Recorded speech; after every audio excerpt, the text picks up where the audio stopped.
Hello again, Tabletop Warriors, and welcome back to the Plague Den. My name's Tony. This is my channel where we explore the 40k universe one model at a time.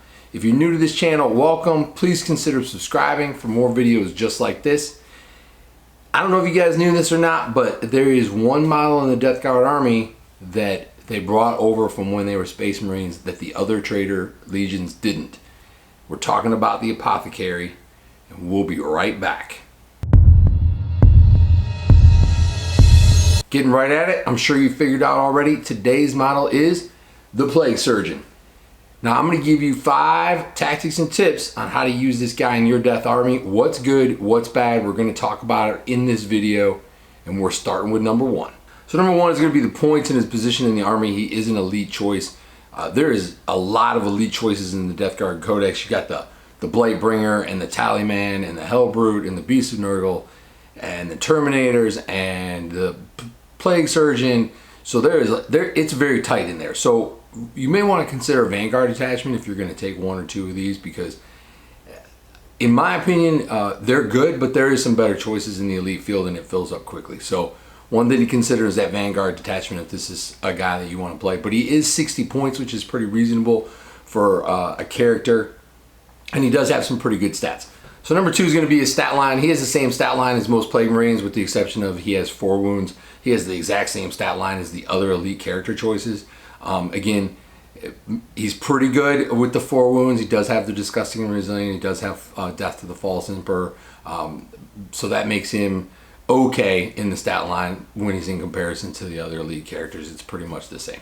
So number 3 is going to be his Tainted Narthecium, which allows you to reroll 1s on your Disgustingly Resilient rolls for units that are within 3 inches of him. Now, in order to get the best out of this, first off, Disgustingly Resilient rolls are successful on a 5 or 6. So you got 1, 2, 3, 4, 5, 6. Basically, it gives you a 33% chance of passing. When you reroll 1s, it goes up a couple or 3 more percent to about 35%. But the best way to take advantage of this is when you put him with big units. So if you put him with big units of Poxwalkers and he's within 3 inches of a couple of units, like in between 2 units, and he's providing rerolls of 1 to like units of 15 or 20 or whatever, then that makes a big difference, because you are getting more out of those rerolls. You're more likely to roll more 1s that you can reroll more times, and it doesn't really change the percentage, but it makes it a little bit more valuable to take him, especially with Poxwalkers, because that's really the only save they have. Number 4 is going to be his Gene Seed Thief, which allows him to reroll hits and wounds against Adeptus Astartes and Adeptus Astartes Bikers. Now, in the fight phase. So he's fairly attractive when it comes to the fight phase. First off, he has the Bale Sword, which is a -3 AP 1 damage. He does get reroll hits and wounds against Adeptus Astartes. So if you're going to play Space Marines, and you know you're going to play Space Marines, and you've planned ahead to play Space Marines, that makes him a little bit more attractive to get the rerolls, and with the fact that he has a Bale Sword. Other than that, he has the pistol, the bolt pistol, and he has the frag and crack grenades. Number 5, where he's going to fit in your army. Like I said, overall, I think he's going to go good with big groups of troops where you're making a lot of Disgustingly Resilient rolls and you want to get those rerolls on the 1. Take him in a Vanguard if you want to take a Vanguard detachment. The elite field or the elite choice is very crowded, as I said earlier, in the Death Guard army. So you have to be very picky and choosy which ones you take, unless you take that Vanguard. He does do fairly well in the fight phase. I think a little bit better, or at least he competes with the other elite choices with the Bale Sword and the rerolls against Space Marines. But there are some better choices out there. If you're taking him just to be fluffy, or you bought the model, the nauseous Rotbone model, and you want to use him, put him with some Poxwalkers and have him walk around and give that 1, and then get him into battle and see what he can do.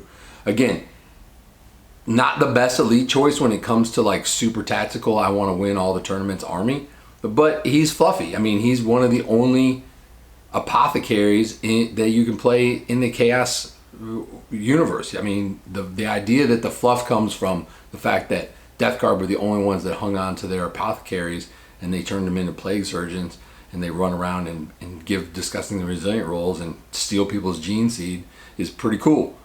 But he's not that great. So 60 points do with him what you will, but he's a pretty good looking model. So there you go with the Plague Surgeon. There's 5 tactics and tips on how to use them in your Death Guard army. Like I said, I summed it up with the idea that if you want to be fluffy, if you want to take a Vanguard and you're looking to take some extra elite choices, I think he's good. I don't think he's super duper competitive, but I think he's all right for the 60 points. I'm going to be trying to make some more, and I know I said this last time, but we're going to be trying to make some more videos. I've had some setbacks in my personal life, but I've been working through them, and I'm trying to get back at it. I got a couple of messages from you guys. One of them was, hey, I subscribed to your channel and then I saw you weren't making content anymore. So that kind of spurred me and motivated me to start making videos again. So I'm going to keep working on it. I hope you enjoyed this video. Please comment and like the video and talk about if you've used this guy down below. Until next time, I hope you win all your battles in life and on the tabletop. We'll see you again.